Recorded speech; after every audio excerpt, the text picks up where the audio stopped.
आज से 30 इयर्स पहले हम सिर्फ अर्थ को जानते थे।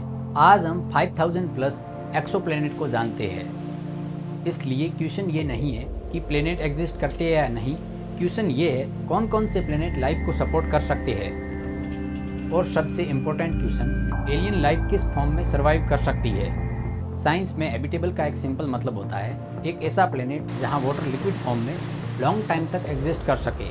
हैबिटेबल का मतलब ये नहीं कि प्लेनेट अर्थ जैसा हो या जहाँ ह्यूमन सर्वाइव कर सके। हैबिटेबल का मतलब सिर्फ ये है कि लाइफ के लिए बेसिक केमिकल रिएक्शंस पॉसिबल हो सके। क्योंकि वाटर बेस्ड नेचुरल सॉल्वेंट है, कॉम्प्लेक्स केमिस्ट्री वाटर में स्टेबल रह सकती है। हैबिटेबल प्लेनेट के लिए ये 5 कंडीशन जरूरी है, जिसमें सबसे फर्स्ट है लिक्विड वाटर, चाहे वो ओशियंस में हो या प्लेनेट के अंडरग्राउंड में। सरफेस वाटर मैंडेटरी नहीं है, क्योंकि लाइफ अंडरग्राउंड में या डीप ओशन में भी सर्वाइव कर सकती है। दूसरी कंडीशन आती है टेम्परेचर रेंज। हैबिटेबल प्लेनेट का टेम्परेचर इतना होना चाहिए कि वाटर ना तो फ्रीज हो सके और ना ही वेपराइज हो सके। थर्ड कंडीशन आती है एटमॉस्फेयर। एटमॉस्फेयर के बिना प्लेनेट पर हीट रिटेन नहीं होती, रेडिएशन डायरेक्ट सरफेस पे आती है। Atmosphere temperature control, UV protection and gas cycling का काम करता है। एग्जाम्पल के लिए मार्स हैबिटेबल जोन में है, लेकिन एटमॉस्फेयर थिन है। एंड फोर्थ कंडीशन आती है एनर्जी सोर्स।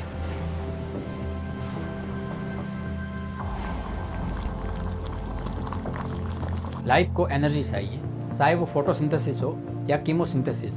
इसलिए स्टारलाइट, जियोथर्मल हीट और केमिकल रिएक्शंस भी जरूरी है। अर्थ के डीप ओशन में एंड अंडरग्राउंड में सनलाइट नहीं है, फिर भी लाइफ एग्जिस्ट करती है। इसलिए सनलाइट ऑप्शनल है, लेकिन लाइफ के लिए एनर्जी मैंडेटरी है। एंड हैबिटेबल जोन के लिए फिफ्थ कंडीशन होती है टाइम। लाइफ इंस्टेंटली इवॉल्व नहीं होती। अगर हम अर्थ टाइमलाइन को देखें तो लाइफ स्टार्ट हुई थी 3.8 बिलियन ईयर्स पहले and complex life 1.5 billion years पहले। And intelligent life last few millions years. Conclusion ये है, प्लेनेट को बिलियंस ऑफ ईयर्स तक स्टेबल रहना पड़ता है।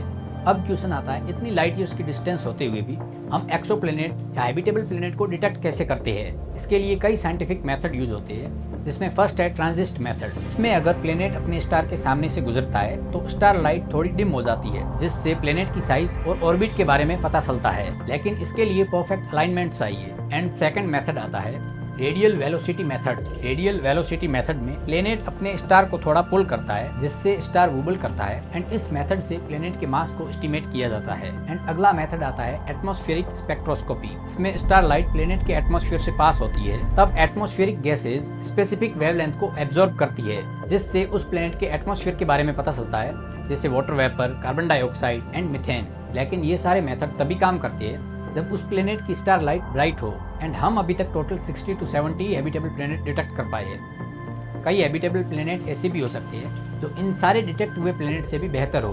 अब क्वेश्चन आता है, अगर प्लेनेट हैबिटेबल है तो वहाँ लाइफ किस जगह पे सर्वाइव करेगी, सरफेस पे, अंडरग्राउंड में या ओशन में। इसका जवाब प्लेनेट की साइज और ग्रेविटी पे डिपेंड करता है। एस्ट्रोनॉमी में प्लेनेट को ब्रॉडली 2 कैटेगरी में डिवाइड किया जाता है, जिसमें फर्स्ट आता है अर्थ साइज प्लेनेट, जिसका रेडियस 0.8 से 1.4 अर्थ रेडियस के बराबर होता है। एंड ग्रेविटी अर्थ के आसपास होती है, एटमॉस्फेयर थिन और मॉडरेट होता है। एंड सेकंड कैटेगरी आती है सुपर अर्थ प्लेनेट। सुपर अर्थ प्लेनेट की रेडियस 1.5 से 2.8 अर्थ रेडियस के बराबर होती है। ग्रेविटी अर्थ से काफी ज्यादा होती है एंड एटमॉस्फेयर थिक और डेंस होता है। सुपर अर्थ का मतलब ये नहीं कि वो प्लेनेट अर्थ से बेटर है, इसका मतलब सिर्फ ये है कि वो मैसिव प्लेनेट है।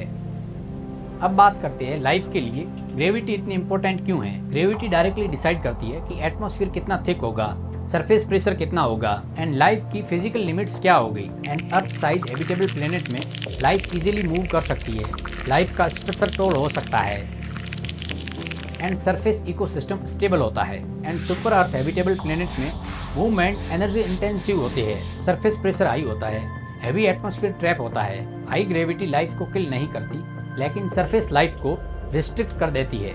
अब सबसे इम्पोर्टेंट कॉन्सेप्ट, अर्थ साइज हैबिटेबल प्लेनेट पे तीनों जोन में लाइफ पॉसिबल है, surface life, underground life and ocean life. Example के लिए अर्थ पे surface, ocean and deep underground में भी लाइफ एग्जिस्ट करती है।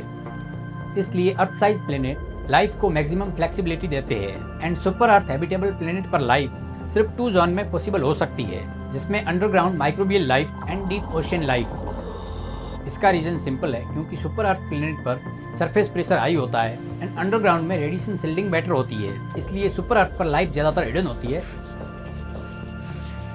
अब लाइफ सिर्फ एग्जिस्ट ही नहीं करती, लाइफ अलग अलग लेवल पे होती है। कहीं सिंपल लाइफ होती है, कहीं कॉम्प्लेक्स लाइफ होती है एंड कहीं इंटेलिजेंट लाइफ होती है। सिंपल लाइफ फॉर्म में बैक्टीरिया लाइक ऑर्गेनिज्म आते हैं, low energy requirement and universe में ये लाइफ कॉमन है। एंड रिसेंटली नासा के परसिवरेंस रोवर ने मार्स पे एंशिएंट माइक्रोबियल लाइफ से जुड़े ऑर्गेनिक कार्बन को डिटेक्ट किया है। एंड फिर आते हैं complex life form. And complex life form में मल्टी सेल्यूलर ऑर्गेनिज्म आते हैं, हाई एनर्जी रिक्वायरमेंट होती है एंड ये लाइफ फॉर्म यूनिवर्स में बहुत ही रेयर होते हैं। एंड कॉम्प्लेक्स लाइफ फॉर्म के लिए प्लेनेट पर स्टेबल इन्वायरमेंट होना चाहिए। एंड फिर आते हैं इंटेलिजेंट लाइफ फॉर्म, जो यूनिवर्स में एक्सट्रीमली रेयर है। एंड इंटेलिजेंट लाइफ को इवोल्व होने के लिए लॉन्ग टर्म सरफेस स्टेबिलिटी चाहिए, क्योंकि सरफेस इवोल्यूशन पॉसिबल होता है। And super earth habitable planet पर complex life and simple life possible है। Complex life mostly deep ocean में, लेकिन इंटेलिजेंट लाइफ फॉर्म के चांसेस एक्सट्रीमली लो है। अब ये सारे लॉजिक डिटेक्ट किए गए हैबिटेबल प्लैनेट्स पे अप्लाई करते हैं एंड सबसे पहले एक्सप्लोर करते हैं अर्थ का सबसे closest habitable exoplanet Proxima Centauri B. Proxima Centauri B earth से लगभग 4.24 लाइट ईयर्स दूर है, इसलिए ये फ्यूचर एक्सप्लोरेशन का पहला रियलिस्टिक टारगेट होगा। प्रोक्सिमा सेंटोरी बी अर्थ साइज रॉकी प्लेनेट है। इसका मास 1.3 अर्थ मास के बराबर है एंड इसका ऑर्बिटल पीरियड 11.2 डेज का है, मतलब एक साल 11 डेज का होता है। एंड प्रोक्सिमा सेंटोरी बी का स्टार प्रोक्सिमा सेंटोरी एक red dwarf M type star है। And red dwarf star universe में कॉमन होते हैं एंड हाई स्टेलर एक्टिविटी दिखाते हैं, जिसकी वजह से frequent X-ray and UV flares and strong radiation burst. And ये रेडिएशन प्लेनेटरी एटमॉस्फेयर को स्ट्रिप कर सकता है अगर मैग्नेटिक फील्ड वीक हो।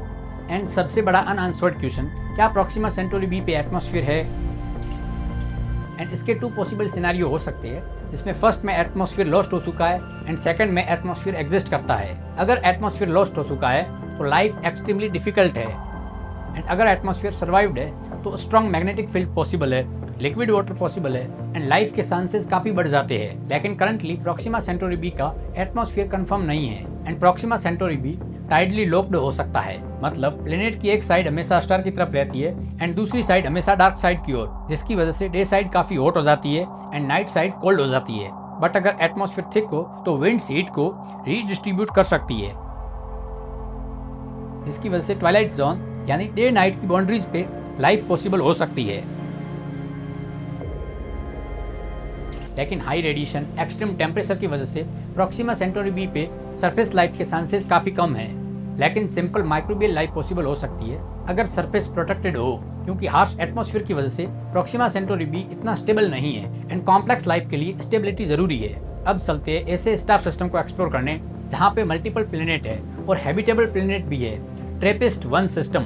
ट्रेपिस्ट-1 सिस्टम यूनिक है क्योंकि उसके ग्रिड में 7 अर्थ साइज रॉकी प्लेनेट है। सब प्लेनेट कॉम्पैक्ट ऑर्बिट में है और एक ultra cool red dwarf star के चारों ओर चक्कर लगाते हैं। ट्रेपिस्ट-1 एक M type red dwarf star है। ट्रेपिस्ट-1 सन से बहुत ही डिम है एंड इसी वजह से हैबिटेबल जोन स्टार के बहुत ही नजदीक होता है। एंड ट्रेपिस्ट-1 सिस्टम के 7 प्लेनेट्स में से ट्रेपिस्ट-1e सबसे बेस्ट बैलेंस दिखाता है हैबिटेबिलिटी का। ट्रेपिस्ट-1e का रेडियस 0.92 अर्थ के बराबर है एंड मास 0.77 अर्थ के बराबर एंड अर्थ से ट्रेपिस्ट-1e 40 लाइट ईयर्स दूर है एंड इसके भी प्रोक्सिमा सेंटोरी बी की तरह टाइटली लॉक्ड होने के चांसेस आई है, मतलब इस प्लेनेट के एक साइड पे परमानेंटली डे होता है एंड दूसरी साइड पे परमानेंटली नाइट होती है। अगर एटमॉस्फेयर 0.5 बार के इक्वल या उससे बड़ा हो तो हीट रीडिस्ट्रीब्यूशन पॉसिबल है, जिससे global ocean and Twilight habitability possible है।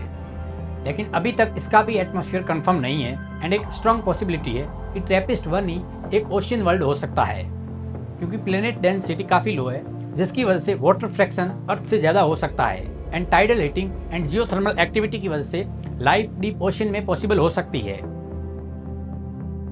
एंड जिसकी वजह से ट्रेपिस्ट-1e पर माइक्रोबियल लाइफ के चांसेस काफी आई है एंड कॉम्प्लेक्स लाइफ भी पॉसिबल है। एंड ट्रेपिस्ट-1e का ओशियन बेस्ड इकोसिस्टम अर्थ के डीप ओशियन जैसा हो सकता है एंड इसी वजह से मल्टी सेल्यूलर ऑर्गेनिज्म के चांसेस बढ़ जाते हैं एंड इसी वजह से ट्रेपिस्ट-1e प्रोक्सिमा सेंटोरी बी से ज्यादा बैलेंस्ड लगता है। लेकिन अभी भी ट्रेपिस्ट-1e एक फ्रेजाइल प्लेनेट है। अब हम एक ऐसे अर्थ साइज हैबिटेबल प्लेनेट को एक्सप्लोर करने वाले हैं जो अर्थ से भी स्टेबल है, केपलर 442b।